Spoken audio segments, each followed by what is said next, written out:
بسم اللہ الرحمن الرحیم قال اللہ تعالی قد افلح من زکاها وقد خاب من دساها۔ حاضرین، ابھی میں نے قرآن کی ایک دو آیتیں پڑھی ہیں۔ اس کا سادہ مطلب یہ ہے کہ جس نے اپنے آپ کو پاک کیا، پیوریفائی کیا، وہ کامیاب ہوا، اور جس نے اپنے آپ کو پاک نہیں کیا، پیوریفائی نہیں کیا، وہ ناکام و نامراد ہوا۔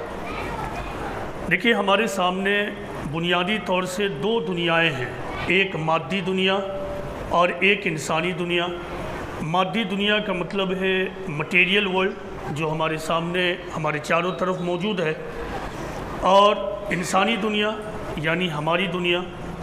انسان مادہ کو یعنی میٹرز کو استعمال کر ایک تہذیب اور سویلائزیشن اور تمدن کو وجود میں لاتا ہے۔ اللہ تعالیٰ نے تمام میٹرز کے اندر چند خصوصیات رکھی ہیں، کچھ کیریکٹرسٹکس رکھے ہیں۔ انسان ان کیریکٹرسٹکس کو استعمال کرتا ہے اور پھر ان کو استعمال کر اپنے تمدن اور سویلائزیشن کی بنیاد ڈالتا ہے، اس کی تعمیر کرتا ہے۔ اس کا مطلب یہ ہوا کہ ہر مادہ اور ہر میٹر کے اندر کوئی نہ کوئی خاص بات ہے، کوئی خصوصیت ہے، اس کا اپنا ایک کیریکٹرسٹک ہے۔ انسان دراصل اسی کو استعمال کر اپنے تمدن کی تشکیل کرتا۔ مثال کے طور پر یہ پنکھا کا بننا، آپ کے سروں کے اوپر یہ چھت، سڑکوں پر دوڑتی ہوئی گاڑیاں، یہ اسکائی اسکریپرز، بلڈنگز، اونچی اونچی عمارتیں، یہ تمام چیزیں دراصل مادہ کی بنی ہوئی ہیں۔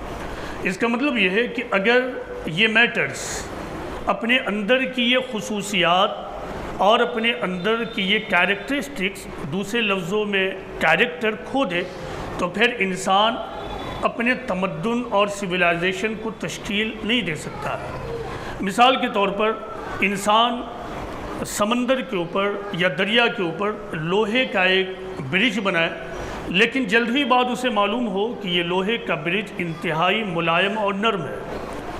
اسی طرح انسان اینٹا، پتھر اور برک کو لے کر بلڈنگ کی تعمیر کرے، لیکن اسے معلوم ہو کہ یہ بلڈنگ اسٹون کا بنا ہوا ایک مضبوط بلڈنگ نہیں ہے، بلکہ یہ تو ریت کا محض ایک ڈھیر ہے۔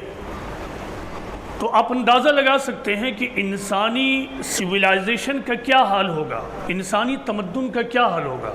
آپ تصور کیجئے کہ اگر الیکٹرو میگنیٹک فیلڈ اور موشن کو یعنی حرکت کو ایک ساتھ جمع کیا جائے اور پھر مومنٹس آف الیکٹرون سے بجلی پیدا نہ ہو تو پھر کیا ہوگا، آپ صرف تصور کیجئے۔ اسی طرح آئس فیکٹری میں پانی جمنے کے بجائے بھاپ کا روپ اختیار کر لیں۔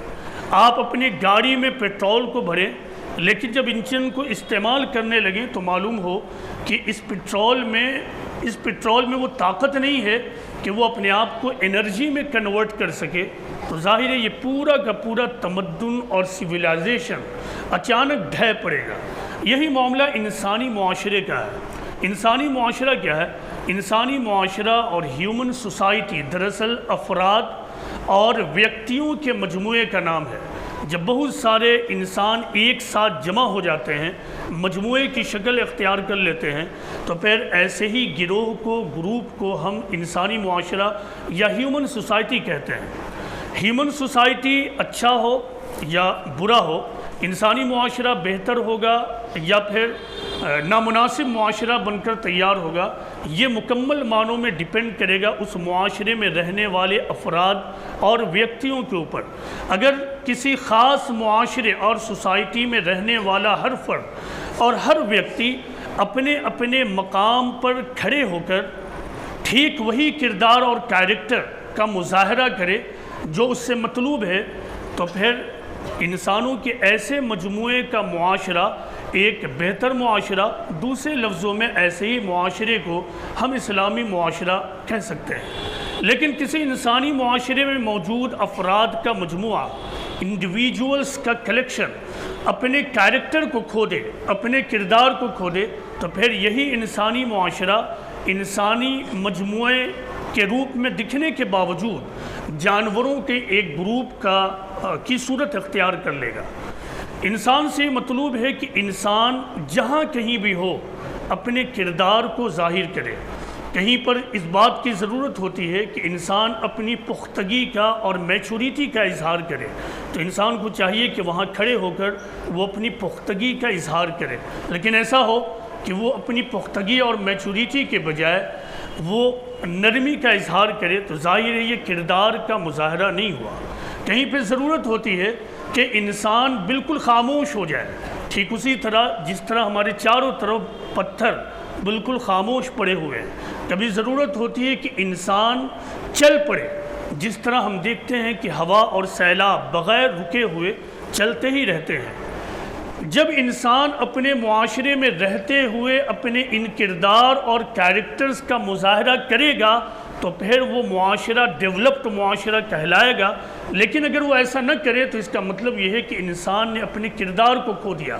اگر ایسا ہو کہ کسی انسانی معاشرے میں انسان کو جہاں سچ بولنے کی ضرورت ہے وہ جھوٹ بولنے لگے، جہاں وفاداری کی ضرورت ہے وہاں وہ غداری کرنے لگے، جہاں اس بات کی ضرورت ہے کہ وہ اپنے وعدے اور کمٹمنٹ کو پورا کرے وہاں وہ امانت میں خیانت کرنے لگے، جہاں اس بات کی ضرورت ہے کہ وہ اپنے سینے کو نفرت سے خالی رکھے وہ دوسروں کے لیے حسد اور جلن کو اپنے سینے میں جگہ دے دے، جہاں اس بات کی ضرورت ہے کہ وہ اپنے آپ کو انتقامی روش سے خالی کرے اور وہاں پہ وہ منتقم مزاج بن جائے، جہاں ضرورت ہے کہ وہ معاشرے میں رہتے ہوئے محبت کے پیغام کو عام کرے وہاں وہ نفرت کا پیغامبر بن کر کھڑا ہو جائے، تو اس کا مطلب یہ ہے کہ انسان نے اپنے کردار اور کیریکٹر کو کھو دیا ہے۔ انسان نے اپنی وہی چیز کھو دی جس کے لیے انسان کو پیدا کیا گیا ہے۔ لیکن یہاں ایک پرابلم ہے اور بڑا پرابلم ہے کہ مادی دنیا اور اینیملز ورلڈ یعنی جانوروں کی دنیا ایک دنیا ہے اور دوسری طرف انسانی دنیا ہے، ان دونوں دنیاؤں میں ایک بڑا فرق ہے۔ مادہ وہی کرتا ہے جو پیدائش کے وقت اللہ تعالیٰ نے اس کے اندر ڈال دیا ہے۔ مثال کے طور پر لوہے کے اندر اللہ تعالیٰ نے ایک مضبوطی دی ہے تو وہ اب اسی پر کام کرے گا۔ اسی طرح جتنے بھی میٹلز ہیں ان کی ایک خاص بات ہوتی ہے، ان کے کچھ خاص کیریکٹرسٹکس ہیں، وہ اس کو لے کر پیدا ہوئے ہیں۔ انسان اس کے را مٹیریل کو استعمال کرتا ہے اور پھر ان کی اسی خصوصیت کو استعمال کر لیتا ہے۔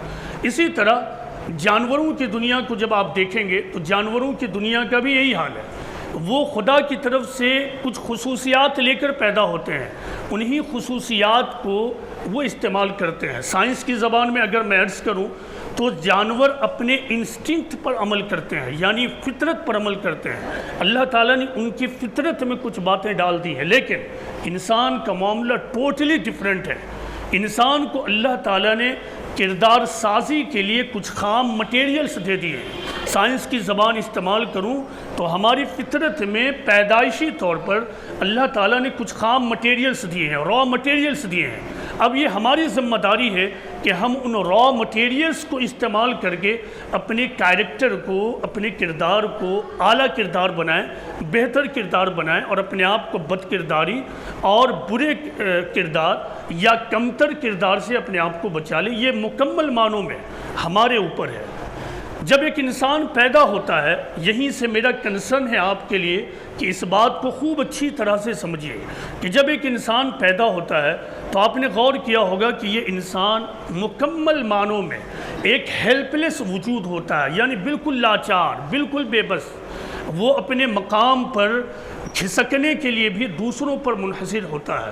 کچھ وقت گزرتا ہے تو کچھ چیزیں وہ محسوس کرتا ہے، کم و بیش سال بھر گزرتا ہے تو شاید وہ کچھ بیٹھنا اور چلنا شروع کرتا ہے، کچھ اور وقت گزرتا ہے تو وہ بولنا سیکھتا ہے اور کچھ سمجھنا شروع کر دیتا ہے۔ یہ انسان کا معاملہ ہے۔ لیکن جب آپ اینیمل ورلڈز میں جائیں گے اور جیسا کہ میں نے مادی دنیا کو دکھایا وہاں معاملہ بالکل دوسرا ہے۔ مثال کے طور پر جب ڈولفن اپنے بچے کو جنم دیتی ہے تو وہ بچہ پیدا ہوتے ہی سمندر میں تیرنے لگتا ہے۔ اسی طرح جب جراف پیدا ہوتا ہے تو بس چند گھنٹے کی بات ہے وہ زمین پر چلنے لگتا ہے۔ اسی طرح جب زیبرا پیدا ہوتا ہے تو اس سے 45 منٹ کا وقت لگتا ہے صرف چلنے میں، لیکن انسان کے ساتھ ایسا نہیں ہوتا ہے۔ اسی طرح آپ نے مکھیوں کو دیکھا ہوگا کہ مکھیوں کے قریب جب سایہ اور شیڈو گزرتا ہے تو اس کے رسپانس میں اس کے اندر ایک حرکت پیدا ہو جاتی ہے۔ اسی طرح رابن نام کا پکشی جب گرمی کی شدت پیدا ہوتی ہے تو پھر وہ رابن پرندہ نارتھ سے ساؤتھ کی طرف سفر کرنے لگتا ہے۔ کتوں میں آپ نے دیکھا ہوگا کہ اس کے اندر وفاداری کی صفت ہے، یہی معاملہ تمام جانوروں کا ہے۔ یہ تمام چیزیں جو جانوروں کے بارے میں نے عرض کی، یہ ان کے اندر پیدائشی طور پر موجود ہے۔ جب اس بات کا ہمیں علم ہوتا ہے تو ہمیں ایسا محسوس ہوتا ہے کہ جانور تو بہت ہی فیوریبل سچویشن میں ہیں، ان کو اللہ تعالیٰ نے بہت زیادہ ایڈوانٹیجز دیے ہیں، بہت زیادہ خوبیاں خود بخود دے دی ہیں، لیکن بات یہ نہیں ہے، یہ ایڈوانٹیجز کا معاملہ نہیں ہے، یہ ان کے ساتھ خوبیوں کا معاملہ نہیں ہے، بلکہ یہ ان کی لیمیٹیشنز ہے، یہ ان کی محدودیت ہے۔ جب ایک مچھلی کو سمندر سے نکال کر آپ ریگستان میں رکھ دیں تو مچھلی وہاں زندہ نہیں رہ سکتی ہے، لیکن ایک انسان کو آپ سمندر میں ڈالیں، آپ زمین پر رکھیں، ریگستان پر لے جا کر چھوڑ دیں، ٹنڈرا آرکٹک ٹنڈرا پہ چھوڑ دیں، یعنی انتہائی سرد علاقے میں لے جا کر چھوڑ دیں، لیکن انسان وہاں بھی اپنی زندگی کو باقی رکھنے کی کوشش کر سکتا ہے اور کر لیتا ہے۔ یہ وہ فرق ہے۔ اس کی وجہ کیا ہے؟ اس کی وجہ دراصل ہمارے برین کے اندر موجود ہے۔ جانوروں کو اللہ تعالیٰ نے جو دماغ اور برین دیا ہے وہ برین لے کر آتا ہے جو اسے زندگی میں ضرورت پڑے گی، لیکن انسان کو اللہ تعالیٰ نے جو برین دیا ہے یہ دراصل خام حالت میں ہے۔ آپ کے اس سر کے اندر، جس کو آپ عام زبان میں کھوپڑی کہتے ہیں، آپ کی باڈی کا سب سے اہم ترین حصہ موجود ہے جسے آپ دماغ کہتے ہیں، کبھی مائنڈ کہہ لیتے ہیں، کبھی برین کہہ لیتے ہیں۔ یہ جو برین ہے، اس برین کے اندر کچھ چیزیں تو ہارڈ وائرنگ کے روپ میں موجود ہے۔ مثلا آپ کو سانس لینے کی ضرورت ہے، یہ آپ کے برین میں پروگرام کیا ہوا ہے۔ آپ کو بھوک لگتی ہے تو کھانے کی ضرورت پڑتی ہے، آپ کے برین میں یہ ہارڈ وائرنگ موجود ہے کہ آپ بھوک کے وقت بھوک کا اظہار کریں گے اور کھانا لیں گے۔ آپ چلتے ہیں، آپ کو موومنٹ کی ضرورت ہوتی ہے، اس میں بہت زیادہ آپ کو کچھ کرنے کی ضرورت نہیں، یہ سب موجود ہے۔ کھانے کا پچنا، سانس لینا، یہ تمام چیزیں آپ کے برین میں پہلے ہی سے موجود ہے، لیکن اس سے اوپر اٹھ کر جب کردار کا معاملہ ہوتا ہے تو یہ والا جو حصہ ہے پوری طرح انفنشڈ موجود ہے، آپ کا برین پوری طرح خالی ہے۔ اب یہ حصہ کیسے تیار ہوتا ہے؟ یہ حصہ ہمارے تجربات، ہمارے مشاہدے، ہمارے ایکسپیرینسز اور ہمارے آبزرویشن سے تیار ہوتا ہے۔ ہم جہاں کہیں بھی موجود ہوتے ہیں، خواہ ایک لمحے کے لیے بھی کیوں نہ موجود ہوں، وہ لمحہ آپ کے مائنڈ پر ایک انمٹ چھاپ کو چھوڑ دیتا ہے، یعنی ایک ایسا چھاپ جو مٹ نہ سکے اگر آپ نہ چاہیں۔ آپ جس سے 1 منٹ بھی گفتگو کرتے ہیں، وہ 1 منٹ کی گفتگو آپ کے دماغ پر ایک چھاپ کو چھوڑ جاتا ہے۔ آپ کس گھرانے سے تعلق رکھتے ہیں، آپ کے رشتہ داریاں کیا ہیں، آپ کے دوستوں کا سرکل کیسا ہے، آپ کہاں کام کرتے ہیں، آپ نے ٹیلی ویژن پر کوئی مووی دیکھا ہے، آپ نے کسی اور اسٹوری کو سنا ہے، آپ نے کسی اسٹوری پر ڈسکشن کیا ہے، یہ تمام چیزیں آپ کے دماغ پر اثر انداز کرتی ہیں۔ ان میں سے کوئی بھی چیز آپ کو چھوڑتی نہیں ہے۔ پچھلے زمانے میں یہ سمجھا جاتا تھا، بس ابھی سے 20-25 سال پہلے کی بات ہے، نوجوان غور سے سمجھے کہ جب تک ایک بچہ اپنی کم عمری میں ہوتا ہے، یعنی بچپن والی زندگی میں، تب تک ہی برین یعنی دماغ ترقی کرتا ہے۔ لیکن اب سائنس نے یہ بتایا ہے کہ جب ایک بچہ اپنے ٹین ایج کو پہنچتا ہے، یعنی 17 سال اور پھر 25 سال، تو اس وقت بھی برین کا ڈیولپمنٹ ہونا شروع ہوتا ہے۔ برین میں بہت سارے پوائنٹ ہوتے ہیں جو جیسے جیسے ہمیں تجربے ہوتے رہتے ہیں، اچھے یا برے، وہ پوائنٹ آپس میں اس طرح گرہ بناتے چلے جاتے ہیں، اور انہی گروں کا باقی رہنا اور پھر ان گروہوں کا آپ کے دماغ میں ایسے ٹوٹ کر الگ ہو جانا آپ کی شخصیت کو طے کرتا ہے۔ معلوم یہ ہوا کہ اگر ہم اپنے سماج میں کانشس زندگی نہ گزاریں، باشعور زندگی نہ گزاریں، تو کبھی ایسا نہیں ہو سکتا ہے کہ ہم ایک باکردار اور اسٹرانگ کیریکٹر اور اسٹرانگ پرسنالٹی کے انسان بن سکیں۔ یہ بات والدین کو بھی سمجھنا ہے اور بچوں کو بھی سمجھنا ہے کہ بچوں کی پرورش میں اس بات کا پورا خیال رہے کہ وہ بچہ کون زبان استعمال کر رہا ہے، ہمارا بچہ کس سرکل میں زندگی گزار رہا ہے، ہمارے بچے کی کمپنی کیسی ہے، وہ کہاں جاتا ہے، کہاں آتا ہے، کیا دیکھتا ہے، یہ تمام چیزیں اس کے برین پر اثر انداز کرتی رہتی ہیں اور اسی سے اس کا پورا وجود تیار ہوتا ہے۔ اگر ہم نے اس کو نظر انداز کر دیا، اگر ایک بچہ خود اس کو نظر انداز کر دے تو ظاہر ہے وہ اسٹرانگ پرسنالٹی کا مالک نہیں ہوگا۔ لیکن جو معمر لوگ ہیں انہیں بھی گھبرانے کی ضرورت نہیں ہے۔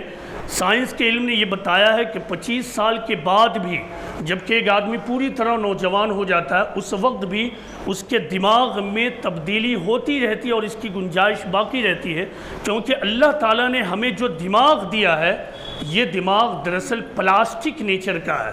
آپ کو معلوم ہے کہ پلاسٹک کھینچاتا ہے، اس کو آپ کھینچیے وہ کھینچائے گا، آپ اس کے روپ رنگ اس کے شکل کو بدل سکتے ہیں۔ ٹھیک یہی معاملہ ہمارے برین کا، اگر ہم چاہیں تو اپنے برین میں دماغ میں موجود غلط چیزوں کو نکال کر باہر کر سکتے ہیں۔ اب وہ اس آیت پر جائیے جس آیت کو میں نے اپنے خطبے کے شروع میں پڑھا۔ وہ آیت اس طرح ہے کہ قد افلح من زکاہا وقد خاب من دساہا۔ سادہ مطلب یہ ہے کہ جس نے اپنے آپ کو پیوریفائی کیا وہ کامیاب ہوا، اور جس نے اپنے آپ کو پیوریفائی نہیں کیا، جس نے اپنا تزکیہ نہیں کیا، وہ ناکام و نامراد ہوا۔ قرآن میں یہ بات ایک سے زیادہ مرتبہ اور بار بار کہا گیا ہے کہ ایک انسان کو اس دنیا میں لگاتار اپنا تزکیہ کرتے رہنا ہے۔ پیغمبر اسلام محمد صلی اللہ علیہ وسلم نے یہ کہا کہ کل مولود یولد علی الفطرہ، ہر انسان اپنی فطرت پر پیدا ہوتا ہے، یہاں تک کہ اس کے ماں باپ پھر اس کو یا تو یہود بناتے ہیں یا پھر مجوس بنا دیتے ہیں یا پھر عیسائی بناتے ہیں۔ یہی حدیث، یہی بات ایک دوسری روایت میں اس طرح ہے کہ ہر انسان اپنی فطرت پر پیدا ہوتا ہے یہاں تک کہ وہ بولنے لگتا ہے۔ جب وہ بولنے لگتا ہے تو یا تو وہ شکر گزار بندہ بنتا ہے یا پھر ناشکرہ بن جاتا ہے۔ اس حدیث میں پیغمبر اسلام نے دراصل اسی سوشل فینومینن کو، اسی سماجی ظاہرہ کو بیان کیا ہے اس مختصر جملے میں کہ ایک انسان پیدا تو ہوتا ہے صحیح کیریکٹر اور فطرت پر، لیکن سماج میں رہتے ہوئے اس کا کردار اس سے اثر انداز ہوتا ہے۔ اگر انسان اس بات میں، اس معاملے میں باشعور نہ ہو تو پھر انسان اپنا تزکیہ نہیں کر پائے گا اور پھر اپنے آپ کو بالآخر وہ جنت کا حقدار نہیں بنا پائے گا۔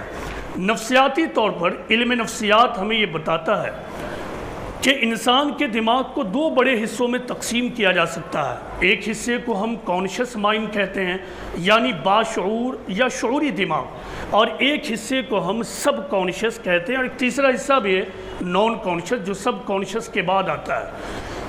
تو یہ دو دماغ کے ہمارے بڑے حصے ہیں اور سارا کا سارا کھیل اسی دو حصے سے ہو رہا ہے۔ میں نے پچھلے جمعہ کو ایک بات عرض کی تھی کہ آپ تمام لوگ یہاں بیٹھے ہوئے ہیں، ہماری بات کو سن رہے ہیں، یہ سب کچھ دراصل آپ کے کانشس مائنڈ کے ذریعہ ہو رہا ہے، یعنی شعوری دماغ کے ذریعہ آپ اس کو ریسیو کر رہے ہیں جس طرح یہاں سے بیان ہو رہا ہے۔ لیکن ابھی یہاں تو باتیں جو ہو رہی ہیں یہ بڑی اچھی باتیں ہیں، آپ کے کردار کو سدھارنے کی باتیں ہیں، آپ کی فیملی کو سدھارنے کی باتیں ہیں، آپ کے بچوں کی پرورش کے لیے بہتر باتیں۔ لیکن کئی مقام ایسا ہوگا جہاں یہ باتیں نہیں ہوگی بلکہ اس کے بالکل برعکس بات ہوگی۔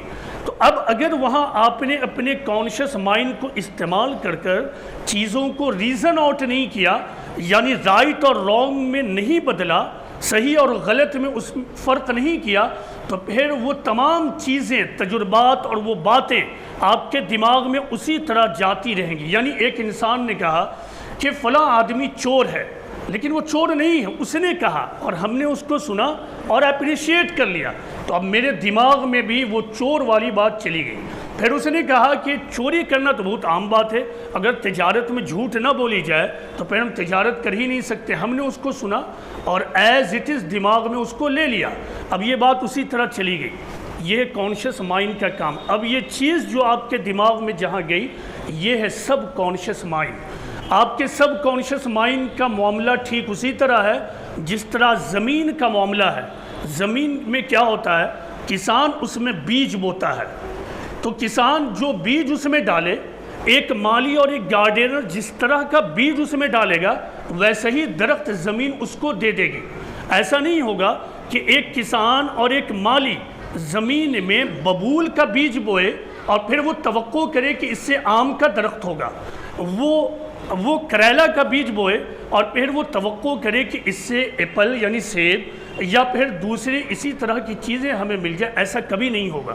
ببول بونے کے بعد زمین سے ببول ہی نکلے گا۔ ٹھیک اسی طرح اگر ہمارے سب کانشس مائنڈ میں کوئی بات غلط طور سے داخل ہو گئی اور ہم نے اپنے کانشس مائنڈ میں اس کو غلط نہیں کہا ہے تو ہمارے سب کانشس مائنڈ نے اس کو اسی طرح لے لیا ہے، اب ہماری پوری کی پوری پرسنالٹی ویسے ہی ہوگی۔ تو اب اس سے آپ اندازہ لگا سکتے ہیں کہ آپ اپنا تزکیہ کیسے کریں گے۔ تزکیہ کا عمل یہیں پہ ہوتا ہے۔ آپ اپنے معاشرے میں رہتے ہوئے نگیٹیوٹی کا تجربہ کرتے ہیں، جھوٹ کا تجربہ کرتے ہیں، کرپشن کا تجربہ کرتے ہیں، آپ تجربہ کرتے ہیں کہ کچھ لوگ میرے بارے میں جھوٹی باتیں کرتے ہیں۔ ایسے تمام موقع پر ایک آدمی کے اندر نگیٹیو تھاٹ پیدا ہوتے ہیں، یعنی منفی سوچ، اس کے اندر دوسروں کے بارے میں نفرت، حسد اور انتقام کے جذبات پیدا ہوتے ہیں۔ اگر ہم نے یہاں پر ٹھہر کر اپنے ان جذبات پر قابو نہیں کیا اور اپنے آپ سے یہ نہیں کہا کہ دیکھو ہمیں انتقام لینے کی کیا ضرورت، کوئی آدمی اگر میرے بارے میں جھوٹی باتیں کرتا ہے یہ اس کا مسئلہ ہے، ہم تو جھوٹے نہیں ہیں، کوئی آدمی اگر مجھ سے نفرت کرتا ہے تو یہ اس کا مسئلہ ہے، ہم اس سے نفرت کر کے کیوں اللہ کی نظر میں گرفتار ہو جائیں، ہم کیوں اس سے حسد کریں؟ اگر اللہ نے اسے کوئی چیز دی ہے تو یہ اللہ کا دیا ہوا ہے، مجھے حسد کرنے کی کوئی ضرورت نہیں، نہ میرا حق ہے۔ تو اس طرح سے ہمیں چیزوں کو کنورٹ کر کے اپنے مائنڈ میں لینا ہے۔ اللہ تعالیٰ نے ہماری چاروں طرف جو یہ کائنات بنائی ہے، اس کائنات کو ہمارے لیے ایک نمونہ اور مثال کے طور پر بنایا ہے۔ ہم نے گائے کو دیکھا ہے، گائے کیا کرتی ہے کہ گائے کو ہم گھاس کھلاتے ہیں، لیکن گائے گھاس کھانے کے بعد آپ کو گھاس نہیں دیتی ہے، بلکہ گائے گھاس کھانے کے بعد آپ کو دودھ دیتی ہے۔ اسی طرح ہم چاروں طرف اپنے درخت کو دیکھتے ہیں، یہ درخت کیا کرتے ہیں، ہم جو سانس چھوڑنے کی حالت میں جو زہریلے گیس کو چھوڑتے ہیں، یہ زہریلا گیس ہمارے چاروں طرف موجود درخت انہیل کرتا ہے، لے لیتا ہے اور اس کو کنورٹ کر کے پھر آکسیجن چھوڑتا ہے جس کو ہم اور آپ لیتے ہیں۔ اس دنیا میں اللہ تعالیٰ انسانوں سے بھی یہی چاہتا ہے، انسانوں سے بھی یہی مطلوب ہے کہ سماج میں اس کو جھوٹ کا تجربہ ہو، وہ جھوٹ کو سچ میں کنورٹ کرے، یعنی وہ یہ طے کرے کہ مجھے تو سچ بولنا ہے۔ اسے غداری کا تجربہ ہو، وہ اپنے مائنڈ میں طے کرے میں کسی کے ساتھ غداری نہیں کروں گا۔ وہ تجربہ کرے کہ میرا دوست دوسرے کے معاملے میں نفرت کرتا ہے، دوسروں سے نفرت کرتا ہے، وہ اپنے مائنڈ میں کنورژن کا پروسیس چلائے اور یہ طے کرے کہ مجھے دوسروں سے نفرت نہیں کرنی۔ وہ دیکھے کہ میرا دوست دوسروں کو نقصان پہنچانے ہی کی پلاننگ کرتا رہتا ہے، جب بیٹھو تو وہ دوسروں کے بارے میں قصہ کرے گا، دوسروں کے ٹانگ کھینچنے کی بات کرے گا۔ اس وقت ایک سچا انسان اور سچا مسلمان اپنے مائنڈ میں اس کو کنورٹ کرے گا اور یہ کہے گا کہ دیکھو اگر تم کسی کو نفع نہیں پہنچا سکتے ہو تو کم از کم تم کسی کو نقصان بھی پہنچانے والے نہ بنو۔ تو یہ ہے کردار سازی کا معاملہ۔ معلوم یہ ہوا کہ آپ کا کردار صرف دعا سے نہیں بنے گا۔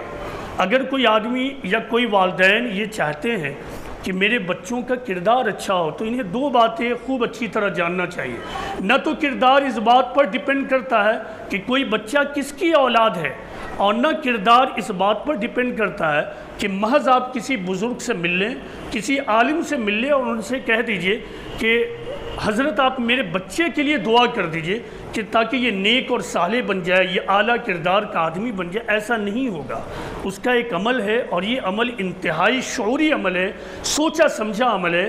ہم چاہیں گے تو سچے بنیں گے، ہم چاہیں گے تو ایماندار بنیں گے، ہم چاہیں گے تو دیندار انسان بنیں گے، ہم چاہیں گے تو اللہ کے وفادار بنیں گے، ہم چاہیں گے تو مومن بنیں گے، اور ہم نہیں چاہیں گے تو پھر ایسا نہیں ہوگا۔ تو یہ کردار سازی کا پروسیس ہے۔ اللہ تعالیٰ سے یہ دعا ہے کہ اللہ تعالیٰ ہم سب کو سمجھنے کی توفیق عطا فرمائے، اللہ تعالیٰ ہم سب کو اس شعوری عمل کو جاری کرنے کی توفیق عطا کرے تاکہ ہم اپنا تزکیہ کریں اور اس تزکیہ کے بعد اس دنیا میں بھی ہم اعلیٰ کامیابی حاصل کریں اور آخرت کی دنیا میں بھی ہم جنت کے مستحق اور حقدار بن سکیں۔ وما علینا الا البلاغ المبین۔